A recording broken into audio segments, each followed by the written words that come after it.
اللہ تعالیٰ سے انسان کا ایک تعلق ہے، ایک تعلق انسانوں کا آپس میں ہے، پھر آپس میں جو تعلق ہے اس کی دو قسمیں ہیں، ایک قسم ہے بلڈ ریلیشن، خونی رشتے، ان تعلقات کو نبھانا، اور ایک تعلق ہوتا ہے ایز اے انسانیت، کسی سے انسان اچھا سلوک کرے۔ تو اس پہ بات آئی تھی کہ یہ جو تیسری قسم کا تعلق ہے یہ غیر مسلموں میں بہت پایا جاتا ہے۔ پہلی دونوں قسم کے تعلق ان کی زندگیوں سے، ان کی سوسائٹی سے ختم ہو گئے، اللہ سے تعلق بھی ختم اور خونی رشتوں کا تعلق بھی ختم۔ تو ایک تیسری چیز ہے جس کی وجہ سے لوگ تعریف کرتے ہیں، بھائی ماشاءاللہ بہت اچھا بیہیویئر، بہت اچھا بیہیویئر۔ اور ہمارا معاملہ ایسا ہے کہ پہلی دو چیزیں تو کسی حد تک ہیں، تیسری بالکل مارکیٹ سے شارٹ۔ تو میں جو چیز مارکیٹ میں شارٹ ہو گئی ہے اس کو مارکیٹ میں لانے کی کوشش کر رہا ہوں کہ مارکیٹ میں آ جائے وہ۔ تو خوب اچھی طرح سمجھ لیں کہ آج ہمارے ہاں مذہب میں کسی حد تک نماز روزے کی تو ویلیو ہے، اصل میں تو نماز کی بھی ویلیو ختم ہو گئی ہے۔ فجر میں کتنے نمازی ہوتے ہیں اس سے پتہ چل جائے گا۔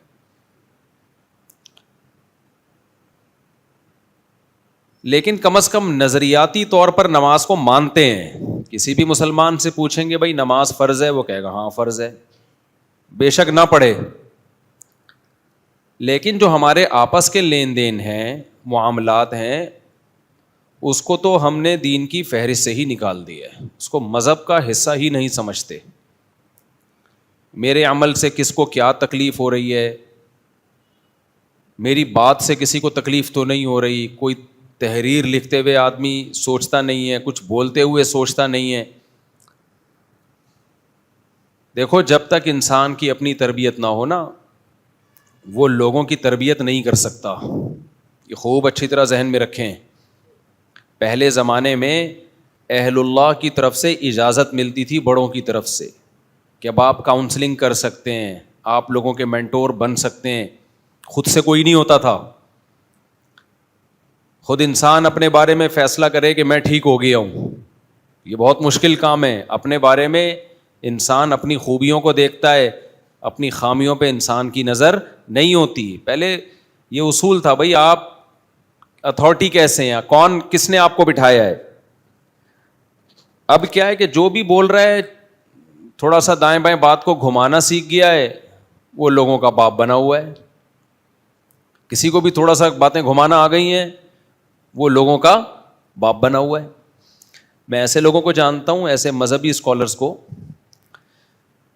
جو ماشاءاللہ بہت زیادہ کرپشن میں مبتلا ہیں، تھے نہیں، ابھی بھی ہیں، غیر اخلاقی سرگرمیوں میں بھی مبتلا ہیں۔ غیر اخلاقی سے مراد لڑکیوں وڑکیوں کے چکر میں پکڑے گئے، مدرسوں سے نکالا گیا، اپنا یوٹیوب چینل کھول کے لوگوں کو نصیحت شروع کر دی۔ سمجھ رہے ہیں نا؟ تو کسی سے بدگمان مت ہو، سارے برے نہیں ہیں، زیادہ تر اچھے ہی لوگ ہیں، لیکن ایسی ایسی نصیحتیں کر رہے ہیں، لوگ حیران ہوتے ہیں، یار ماشاءاللہ کیا چہرے پہ رونق ہے، کیا نور ہے۔ بھائی نور پیدا کرنا، کوئی ایسی کریمیں آ رہی ہیں آج کل جس سے بہت جلدی نور پیدا ہو جاتا ہے، لیکن ان کے معاملات ٹھیک نہیں ہیں۔ ہمارے یہاں جامعۃ الرشید سے ایک فراڈی کو نکالا گیا، بڑا فراڈی۔ میں جامعہ میں کمپلین کر رہا تھا جامعۃ الرشید میں 2 سال سے کہ یہ بندہ فراڈی ہے، اس کو نکالیں، یہ جامعہ کا نام بدنام کرے گا۔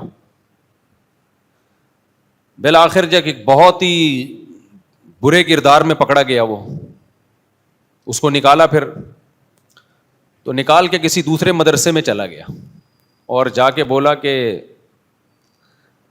فلاں فلاں میرا اختلاف ہوا تھا اور میں ریزائن دے کے آ گیا ہوں۔ حالانکہ ریزائن نہیں دیا تھا، اس کو دھکے دے کے، باقاعدہ دھکے دے کے نکالا تھا کہ دفع ہو یہاں سے، ٹھیک ہے نا۔ اس کے بعد جا کے ماشاءاللہ چینل چل رہا ہے اس کا۔ کسی سے بدگمان مت ہوں آپ کہ فلاں فلاں فلاں فلاں، میں کسی کا نام نہیں لے رہا، میجورٹی ٹھیک لوگوں کی ہے الحمدللہ،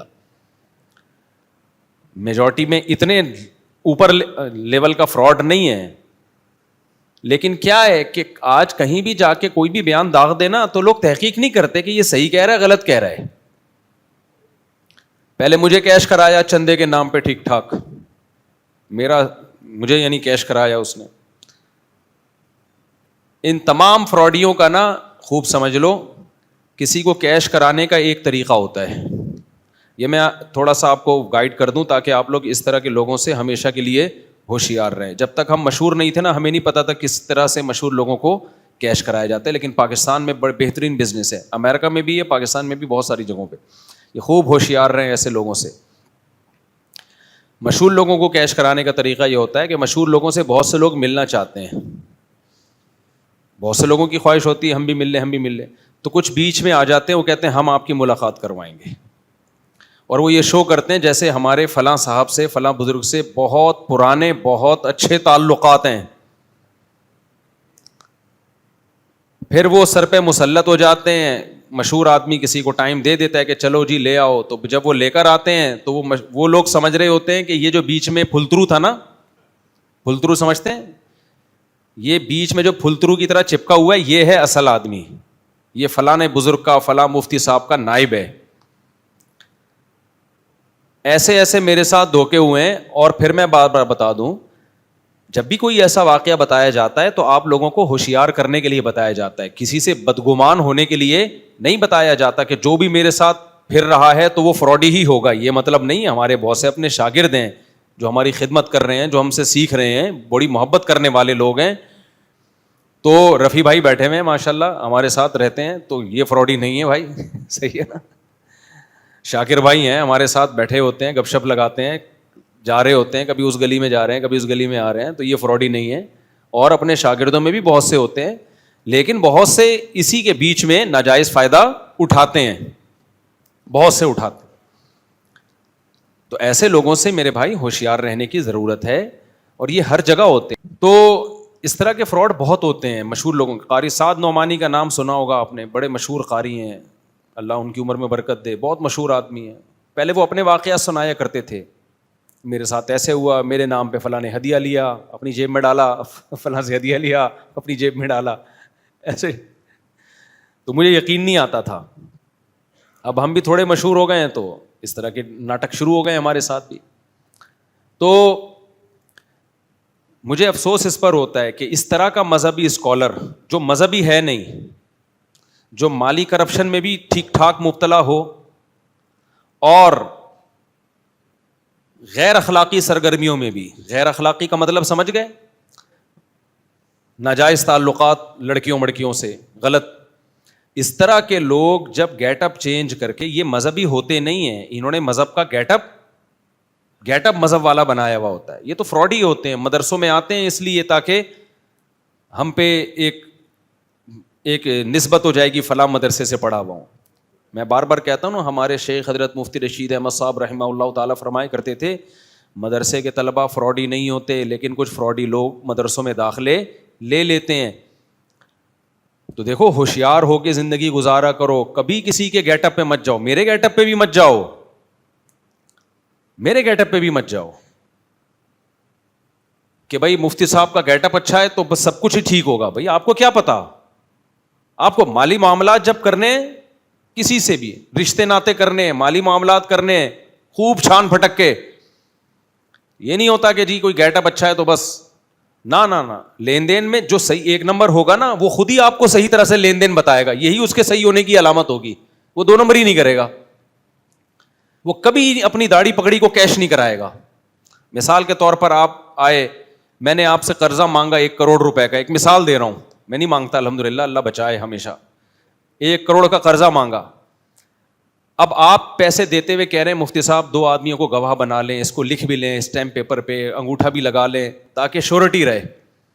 اگر میں 1 نمبر ہوں گا تو میں کیا کہوں گا, ویل ڈن, بہترین بات کیا آپ نے, بالکل صحیح کیا. ہو سکتا ہے بھائی میرے ذہن سے نکل جائے, میں بھول جاؤں.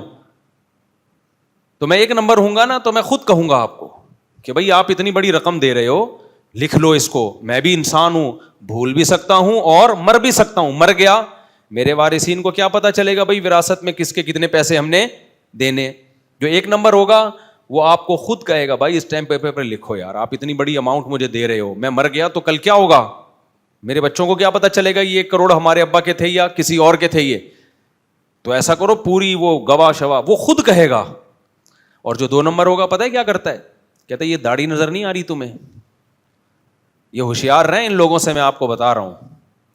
وہ کیا کہے گا 2 نمبر, کیا میری داڑھی نظر نہیں آ رہی, میں داڑھی رکھ کے جھوٹ بولوں گا, میں تیرا 1 کروڑ کھا جاؤں گا, میں دنیا کو بتاتا ہوں کہ ایمانداری سے کسی کے پیسے واپس کر دیا کرو, تو کیا اب بھی مجھ پہ اعتماد نہیں ہے؟ اسٹیمپ پیپر کی کیا ضرورت ہے, زبان سب سے بڑی چیز ہوتی ہے.